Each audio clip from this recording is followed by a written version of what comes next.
The healthy cub was dragging his brother through the dirt, refusing to let go even though his dying sibling was twice his weight. Kofi saw them from 50 meters away, two lion cubs, maybe 10 weeks old, struggling across the open grassland toward his Maasai village in Kenya. One cub was walking normally, golden and strong. The other was limp, being pulled by the scruff of his neck, leaving a trail in the dust. Brothers! And one was trying desperately to save the other. Kofi froze, his hand instinctively going to the knife at his belt. Lion cubs meant a mother nearby. A protective, aggressive mother who would kill to defend her babies. But as the healthy cub got closer, Kofi realized something was terribly wrong.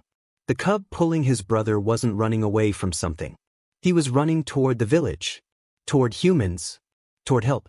The cub stopped 20 meters from where Kofi stood. He gently laid his brother down, then looked directly at Kofi and cried out, a desperate, pleading sound that was unmistakably asking for help. Then he did something that made Kofi's blood run cold. The healthy cub walked halfway to Kofi, looked back at his dying brother, then back at Kofi. Please, help him. He was begging. Themba. Kofi shouted toward the village. Get out here. Now. His brother came running, spear in hand, expecting danger. Instead, he found Kofi standing perfectly still, watching two lion cubs, one healthy, one dying. What is this? Themba whispered. The healthy one brought the sick one to us. Look at him. He's asking us to help. As if understanding, the healthy cub cried out again and pawed at his brother's motionless body, trying to wake him. But the dying cub didn't respond. His breathing was so shallow you could barely see it. His eyes were closed. His small body looked like it was already halfway to death.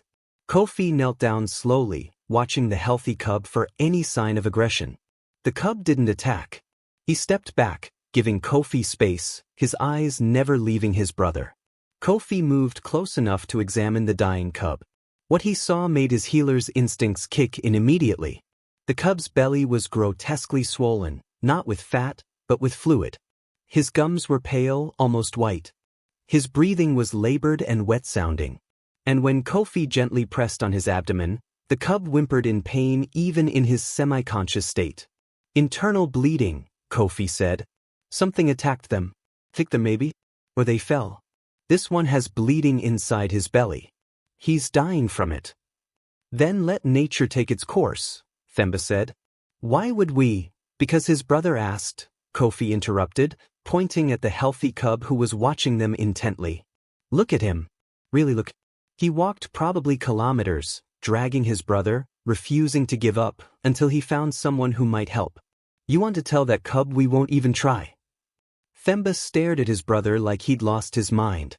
But then he looked at the healthy cub, at the intelligence in those amber eyes, at the clear desperation, at the refusal to abandon his brother, and something shifted in his chest. What do you need? Get my medical bag.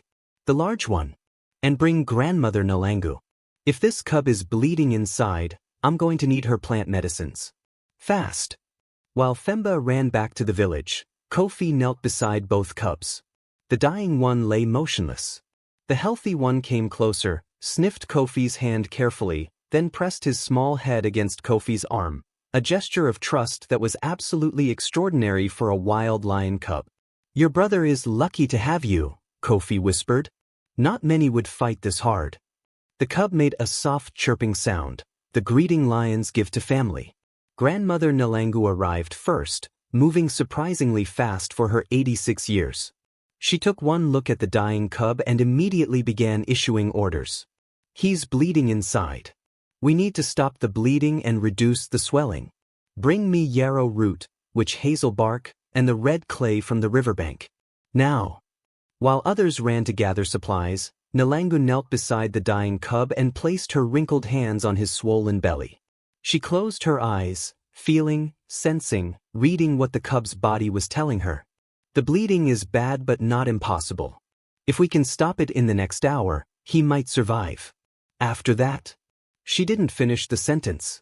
Kofi mixed the medicines Nalangu requested, yarrow to stop internal bleeding, witch hazel to reduce inflammation, red clay mixed with water to create a paste that would draw out toxins. They had to get these medicines inside the cub, which meant forcing him to swallow when he was barely conscious. The healthy cub watched everything with intense focus. When Kofi had to tilt his brother's head back to pour medicine into his mouth, the healthy cub whined but didn't interfere, as if he understood this pain was necessary. "Good boy," Nalangu said softly to the healthy cub. "You stay there. Let us work. We're trying to save him." For 3 hours, they worked. The dying cub's breathing grew worse before it got better. Twice, Kofi thought they'd lost him. Twice, Nalangu refused to give up, administering more medicine, massaging his abdomen to help his body process the internal bleeding. And through it all, the healthy cub never left. He sat exactly where Nalangu had told him to sit, watching every movement, his eyes tracking between his brother and the humans working on him. Finally, as the sun reached its peak, something changed. The dying cub's breathing steadied. The terrible swelling in his belly began to decrease slightly. His gums showed a hint of pink instead of deathly white. "He's stabilizing," Kofi said, hardly daring to believe it. "He's not safe yet," Nalangu warned. "The next 24 hours will tell us if he lives or dies." The healthy cub suddenly stood and walked over to his brother. He sniffed him carefully, then licked his face. Once, twice, 3 times. The dying cub's eyes fluttered. His tiny paw twitched. He was waking up. The healthy cub made excited chirping sounds and pressed his body against his brother's, sharing warmth, sharing comfort, sharing the message. "I'm here. You're not alone." Before we continue, make sure to hit like and subscribe. Where are you watching from? Drop your country name in the comments. Now let me tell you what happened next, because what this Maasai healer did was absolutely unprecedented. Kofi made a decision that would change multiple lives. He built a recovery enclosure behind his hut, large enough for 2 growing lion cubs, secure enough to keep them safe, open enough to let them feel the wind and see the sky. "You're keeping them?" Themba asked, incredulous. "Until they're strong enough to find their pride or survive on their own. The injured one needs weeks of recovery." "And his brother?" Kofi looked at the healthy cub, who had not left his brother's side even once. "His brother isn't going anywhere without him." The village was divided. Some thought Kofi had lost his mind. Others saw something extraordinary happening and wanted to witness it. The village chief, Sankale, came to inspect the situation. He watched the 2 cubs for a long time, the injured one sleeping, the healthy one curled protectively around him. The healthy one could have survived on his own, Sankale observed. Cubs that age can sometimes find other prides, get adopted. But he chose to save his brother instead. He chose sacrifice over survival. "Yes," Kofi said. "That's not animal instinct. That's love." Sankale placed his hand on Kofi's shoulder. "You have the village's permission to try. But if they become dangerous, if they can't be released." "I understand." Over the next 3 weeks, the injured cub, Kofi named him Hodari, meaning brave, recovered slowly. The internal bleeding had stopped, but the trauma to his body was severe. He couldn't walk properly at first, his back legs too weak to support him. The healthy cub, Kofi called him Rafiki, meaning friend, never left Hodari's side. When Hodari tried to stand and fell, Rafiki would position his body as a support, letting his brother lean against him. When Hodari was too weak to eat, Rafiki would eat first, then regurgitate small amounts for his brother, the way mother lions feed very young cubs. "He's acting like a parent," Kofi told Nalangu one evening. "Not a sibling. A parent." "He's acting like family," Nalangu corrected. "The way family should act. The way we forget to act sometimes." By week 4, Hodari was walking on his own. By week 6, he was playing, gentle play at first, then increasingly rough as his strength returned. But something else was happening that amazed Kofi. The 2 cubs were bonding with humans in a way that shouldn't be possible for wild lions. They didn't fear the villagers. When Kofi's children came to watch them, Rafiki would approach the fence, chuffing in greeting. When Nalangu came to check on Hodari's recovery, both cubs would press against the fence, seeking her touch. "This is dangerous," Themba warned. "They're losing their fear of humans. They'll never survive in the wild like this." "Maybe they're not supposed to survive in the wild," Kofi replied thoughtfully. He'd been thinking about this for weeks. Two cubs, bonded to each other and to humans, with one having sustained injuries that would make him vulnerable to wild predators. Releasing them was basically a death sentence. But keeping them forever in a small enclosure was cruel. Kofi made calls. He contacted the Kenya Wildlife Service, explaining the situation. An officer named Wanjiku came to assess the cubs. They're healthy, well-socialized, and clearly bonded to each other, Wanjiku observed. But you're right, they can't be fully wild now. Too much human contact during critical development. What are the options? Normally, we'd recommend a sanctuary. But, Wanjiku paused, an idea forming. There's a new conservation education center being built near Nairobi. They need ambassador animals, lions who can help teach children about conservation, who are comfortable around humans but still exhibit natural behaviors. These two would be perfect. They'd be separated from here. From me. Actually, the center is looking for handlers. People with experience working with the animals, who the animals trust.